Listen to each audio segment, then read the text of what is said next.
This is Democracy Watch. Mark, in the last few days, Donald Trump, of course, issued a sweeping pardon to those who were involved in the events of January 6th. Then Republicans were asked about it, and conveniently, none of them wanted to talk about it because they wanted to look forwards and not backwards.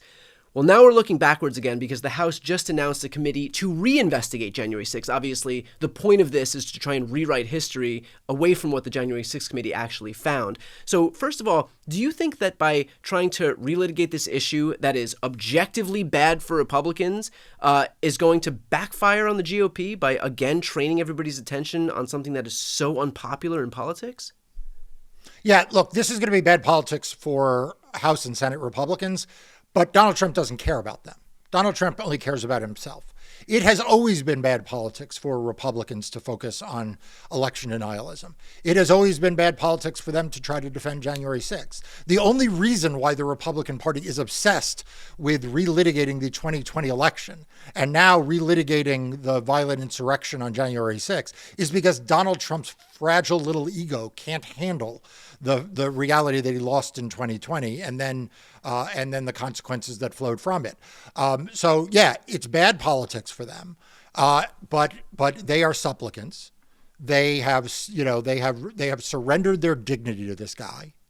You know, they're going to support whatever the Republicans in the Senate. Mark my words. I've said this before. You and I have talked about this. They're going to confirm every one of his nominees, no matter what. And you know, when they get confronted with something like, didn't you say that they shouldn't pardon violent criminals, people who beat up police? Then they're like, oh, I didn't see, was there a video? Was there some kind of right? They don't want to talk about it. And so, but you know what? If Donald Trump came out tomorrow and said, we're all proudly in favor of pardoning people who were violent on January 6th, and I expect every member of the House Republican Party to say that, they'd all say that. So there's no principle to this. It is all just doing whatever Donald Trump tells them to do. You know, contained within the pardons that Donald Trump issued, I mean, we're talking about one guy who's convicted of domestic violence battery by strangulation. I mean, do you not see any irony in the fact that this guy ran for president, predicated his campaign on this idea that there's too much crime in America, and his first act in office, before he even introduced or endorsed a single bill that would lower costs, which I thought was the issue that he was running for president on, before he even did that, he actually signed an executive order that would release criminals. I mean, can you talk about the disparity there?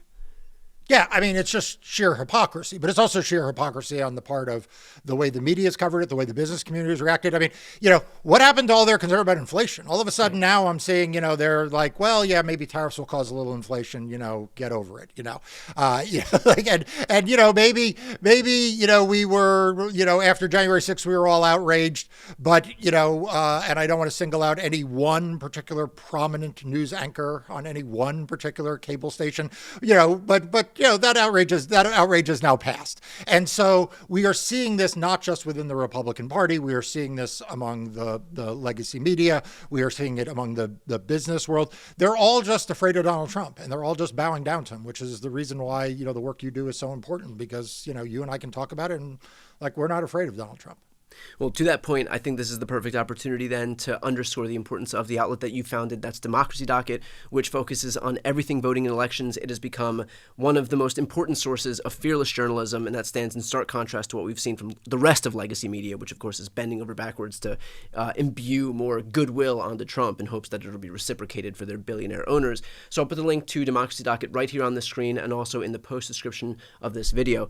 Mark, I understand that these people are going to be overtly deferential to Donald Trump, but even they have to recognize how there is no way in which this is going to benefit anything other than Trump's fragile ego. So knowing that these people all have a vested interest in helping themselves and the party more broadly, is there some other motive that they have here? Is there some ulterior motive that would drive them to make this decision?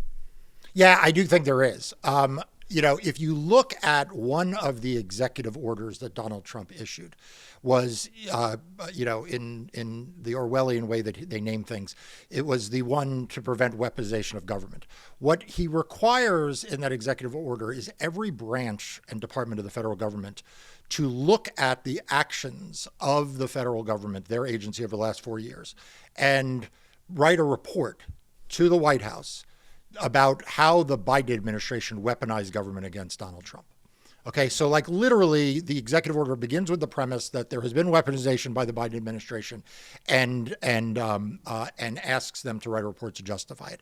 And I think that this congressional reopening of January 6th is the House's effort to get themselves healthy by tag teaming that, right? In other words, this is going to be part of a larger effort by Republicans to revisit the last 4 years and to try to now sustain a public narrative that, in fact, Donald Trump was treated unfairly, which by definition would mean that the House Republicans were treated unfairly, and that when they opposed impeachment, they were right, and when they defended him, they were right. In other words, I think that there is a symbiotic relationship going on here in that Donald Trump wants to prove that he was the victim. And that allows House Republicans and Senate Republicans, if they find even scintilla of lies that they put forward, then that allows them to connect it up with this and say, you see, and therefore we have not been spinelessly following him. We were actually right all along. But doesn't, from a political perspective, can't you make the argument, and they themselves are making this argument, that they don't want to look backwards? And so how is relitigating the events of the past, even if it's to massage their fragile egos, even if it's to say, oh, we were right all along, which of course the Trump supporters think they were anyway, Democrats know they weren't anyway, so it's not going to change anybody's minds by virtue of them doing this. But doesn't doubling down on this we were right, let's relitigate the events of the past mentality actually undermine their own ability to move forward and make their case to the American people that they know how to govern? The thing is, though, they don't know how to govern. I mean, let's remember, the House Republicans, they couldn't govern at all. I mean, they were only able to pass bills last Congress because Democrats provided the margin to pass bills. Right. I mean, left to their own devices, they were like getting rid of their speaker. They were locked. So your contention here is that they need something else, because when left to their own devices, like, what are they going to pass? Bills that have no popular support, trying to ban abortion, which, by the way, they just tried to do today and it was voted down in the Senate. And so there's no legislative priorities that they could actually be successful on. Yeah. So number one, they don't have any popular policies. Right. Number two, they can't pass their unpopular policies. Yeah. Right. So I think they failed to pass like the gas stove bill when they had their majority. Like that was their big call in Congress was we have to protect gas stoves because Joe Biden's barging into everybody's houses and taking the stoves. They couldn't even get that off the ground. That's right. So if you're them, the thing that you are hoping that you can sell to the American public is that you were the victims. And remember, this is a party of victims. This is a party that has become constantly the victim of everything. They are constantly saying how, Donald Trump is a victim and they're a victim. And I'm not saying this is good politics, but I'm not sure they have anything more to run on. I mean, what are they going to say? We raised your drug prices, right? We got that. We didn't control inflation because tariffs are going to increase inflation. So it wasn't that. For the people who are into crypto, I mean, Donald Trump made a mockery of the crypto industry. Even the crypto bros out there are saying like, this is a dumb move. Like, what are they doing? They're making a mockery of us. Right, exactly. So like this is something that they can do, right? They can set up this committee. They can hold these hearings. It is, like I said, symbiotic with what the White House wants to message about because it's what Donald Trump cares about. And I think that's their plan. Well, I think the onus will be on folks like us, really, to make sure to hold them to account for the very things that they came into office saying they were going to do, which is to lower the price of groceries, to lower the price of rent, to lower the price of housing. And instead, all of their policies, of course, we know are going to be inflationary, purposefully inflationary. When these tariffs come, it's going to be inflationary. And so, again... And are you seeing, just when you peruse the television news or when you open a newspaper...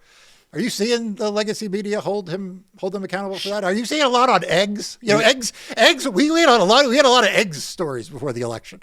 I haven't seen anything on eggs in very much the same way that Republicans will drive the narrative in September, October about migrant caravans, and then come December and January, nothing on migrant caravans. That is the way in which the media in this country allows itself to be gamed. The refs in this country allow themselves to be gamed by the right. They take the bait when the right, heading into the election, talks about, gay people coming into bathrooms to rape your kids, or migrant caravans coming up to flood the country, or the cost of eggs just quadrupling and quintupling, and then come The very moment the election's over, there's no more coverage of that because the right stops talking about that, and so the legacy media sees that their assignment editors are no longer talking about that, and so there's no more incentive for them to do that either.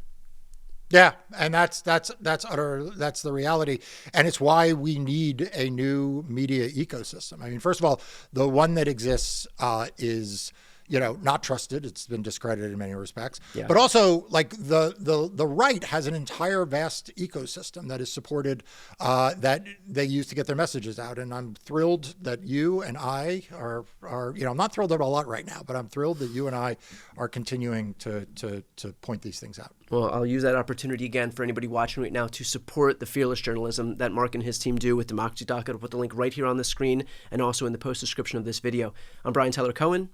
I'm Marc Elias. This is Democracy Watch.